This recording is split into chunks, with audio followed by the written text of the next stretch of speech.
जाने कैसे किया बीरबल ने सोने के कबूतर की चोरी का न्याय। यह एक रोचक कथा है जिसे पढ़कर आपको जरूर आनंद आएगा। सोने के कबूतर की चोर। ठंड का मौसम था, बाग हरियाली से दमक रहा था। तभी बादशाह अकबर ने सभापतियों को बाग में दरबार लगाने का हुक्म दिया। हुक्म की तालीम हुई और पूरा दरबार अकबर और बीरबल बाग में बैठे। अकबर के आदेश पर बीरबल सभा में न्याय का कार्य देख रहा था। कई लोगों की न्याय याचिका सभा में पढ़ी गई जिनका बीरबल ने अपनी सूझबूझ से न्याय किया। लगभग सारी याचिकाएं पढ़ी गई। न्याय के इस कार्य में कई घंटे बीत गए। थोड़ी देर बाद दरबार में एक व्यापारी आया। उसने चोरी की अर्जी लगाई थी। उसने कहा, एक बार वो दिल्ली गया था, वहां उसने सोने का कबूतर देखा। उसके पंख सोने के थे। उसने वो कबूतर पूरे 10 सोने के सिक्के देकर खरीदा था। दिल्ली से आने के बाद उसने उस कबूतर को अपने घर में पिंजरे में रखा था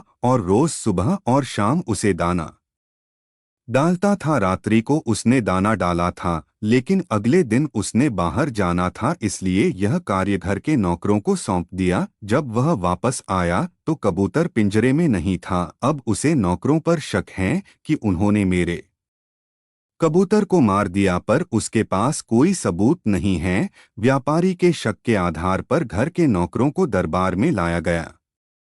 उसने कई सवाल पूछे पर किसी ने कोई उत्तर नहीं दिया। समझना मुश्किल था कि कबूतर को किसने गायब किया। तभी बीरबल उठा और नौकरों के चारों तरफ चक्कर लगाते हुए उसने जोर जोर से हंसना शुरू कर दिया। अकबर ने हंसने का कारण पूछा, तब बीरबल ने हंसी रोकते हुए बोला, महाराज, चोर तो हम सबके सामने ही हैं। उसने जब कबूतर को पकड़ा तो कबूतर के पंख उसकी पीठ पर कमीज के ऊपर चिपक गए, जिसे वो हटाना भूल गया और दरबार में आ गया। बीरबल की बात सुनकर एक नौकर घबराया और उसने अपने हाथों को अपनी पीठ पर फेर का जानने का प्रयास किया कि क्या उसकी कमीज पंख हैं। ऐसा करते उसे बीरबल ने देख लिया और झट से उसे आगे कर चोर के रूप में दरबार में पेश किया।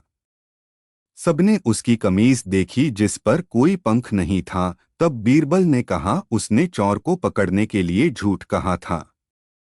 उसे पता था जिसने चोरी की है वो जरूर अपनी पीठ की तरफ अपने हाथ बढ़ाएगा और अन्य नौकर सहजता से दरबार में खड़े रहेंगे। और वही हुआ। इस तरह बीरबल ने सोने के कबूतर की चोरी का न्याय किया, जिसे देखकर फिर से अकबर ने बीरबल की तारीफ की और सभी दरबारियों का चेहरा उतर गया।